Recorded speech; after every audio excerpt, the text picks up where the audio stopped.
El 10 de febrero de 1943, en pleno corazón del crudo invierno ruso, el silencio gélido de las cercanías de Leningrado se rompió con el ensordecedor rugido de más de 1000 piezas de artillería soviética.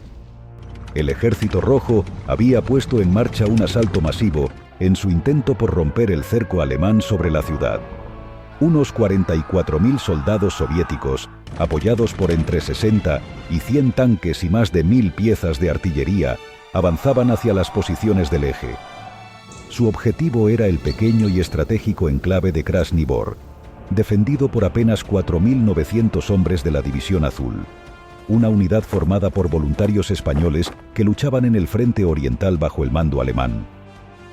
Este enfrentamiento, que pasaría a la historia como la Batalla de Krasny Bor, se inscribía dentro de la Operación Estrella Polar, una ambiciosa ofensiva soviética diseñada para romper el frente del Grupo de Ejércitos Norte, responsable de mantener el asedio sobre Leningrado durante más de 2 años. Los soviéticos no solo querían romper el cerco, sino también rodear y aniquilar a las fuerzas del eje, liberando finalmente la ciudad. Pero antes, si te apasiona la historia como a mí, seguramente sabrás lo importante que es conocer nuestros orígenes, y para ello, MyHeritage es la herramienta ideal. Este vídeo es posible gracias al patrocinio de MyHeritage. MyHeritage es la plataforma líder en genealogía online, donde puedes crear tu propio árbol familiar de forma muy sencilla. Aquí podrás ver mi árbol genealógico con hasta 6 generaciones. Solo tienes que añadir un parentesco, poner su nombre y apellidos, año de nacimiento y lugar de nacimiento si lo conoces, y MyHeritage automáticamente buscará coincidencias en otros árboles a través de la función Instant Discoveries, ya que dispone de una base de datos con más de 20.000 millones de registros históricos que incluyen nacimientos, defunciones y mucho más. Gracias a MyHeritage, descubrí que mi abuelo fue colaborador de un periódico llamado La Crónica Meridional y que donó dinero para poner un busto de un famoso periodista. Además, supe que mi bisabuela se apellidaba Fernández Secano y que falleció en 1934 en Granada. También he logrado averiguar mi ascendencia por parte de mi padre, que se remonta hasta finales del siglo XVIII, donde todos proceden de Granada.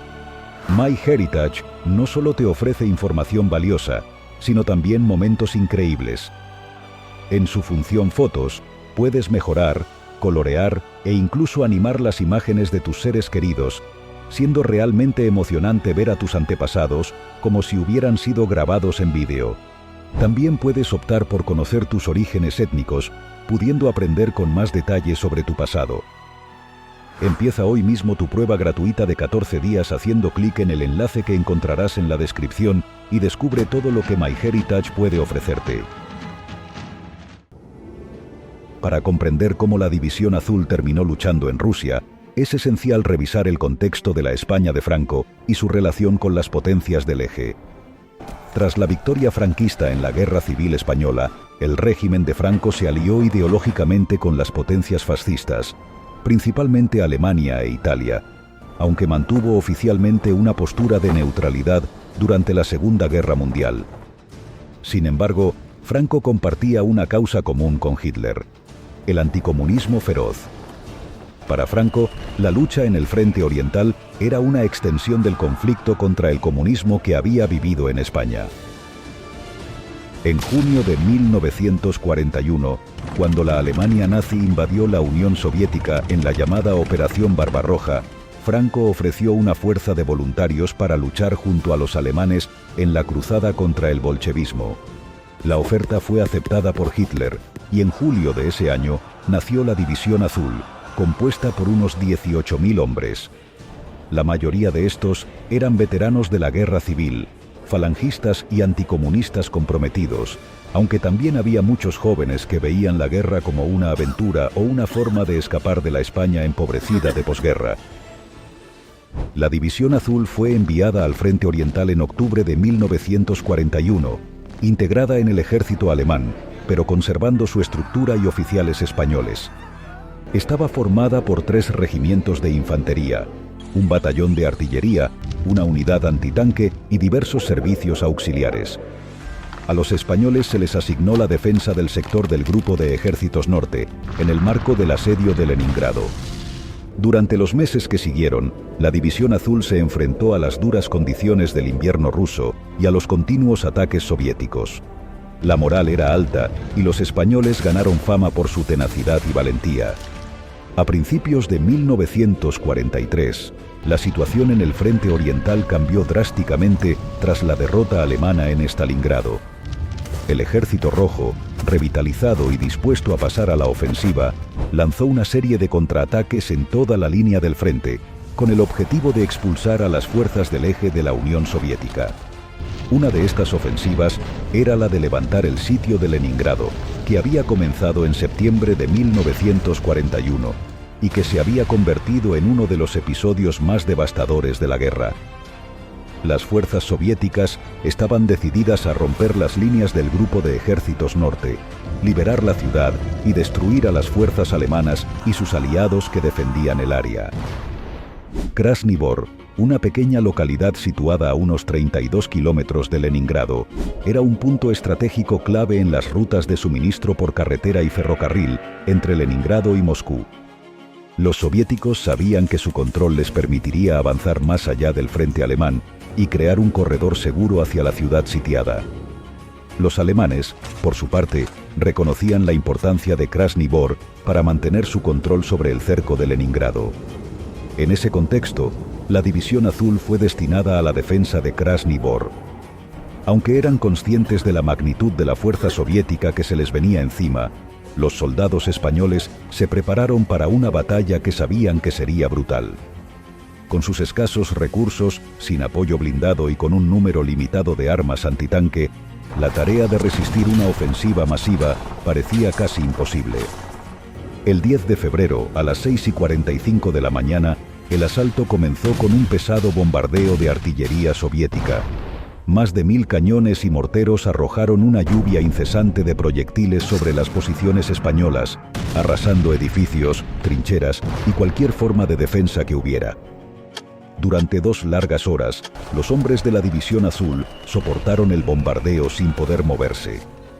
A pesar de las pérdidas iniciales, los defensores mantuvieron sus posiciones con una determinación que asombraría incluso al enemigo. Tras el bombardeo, los soviéticos avanzaron con tanques T-34, acompañados por divisiones de infantería de élite como la 43ª División de Fusileros de la Guardia.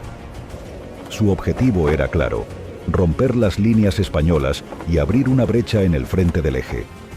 La División Azul, enfrentada a una fuerza 9 veces superior en número, se preparó para lo peor. Los defensores españoles emplearon tácticas desesperadas, utilizando granadas de mano, cócteles Molotov y minas magnéticas para atacar los tanques soviéticos a corta distancia.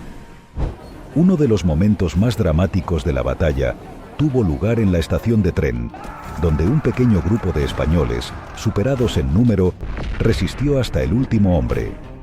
Las tácticas guerrilleras improvisadas por los soldados españoles infligieron importantes pérdidas al enemigo. Para el mediodía, los soviéticos habían logrado penetrar en Krasny Bor, pero a un coste muy elevado. De los casi 100 tanques con los que comenzaron el ataque, la mayoría había sido destruida o seriamente dañada por la resistencia española. El 269 Regimiento, al mando del coronel Esparza, jugó un papel crucial en frenar el avance soviético. A pesar de la presión masiva, el regimiento se mantuvo firme en sus posiciones clave, infligiendo fuertes bajas a las tropas soviéticas. El liderazgo de Esparza y la tenacidad de sus hombres permitieron que la División Azul mantuviera el control de áreas estratégicas durante las primeras fases de la batalla. Aunque los soviéticos lograron romper las líneas en algunos puntos, no pudieron explotar las brechas debido a las fuertes bajas sufridas y la falta de coordinación entre sus tanques y la infantería. Durante la tarde del 10 de febrero, los contraataques españoles, que parecían desesperados, obligaron a los soviéticos a reagruparse y detener su avance. Al caer la noche del 10 de febrero, la batalla había dejado un rastro de destrucción y muerte en ambos bandos.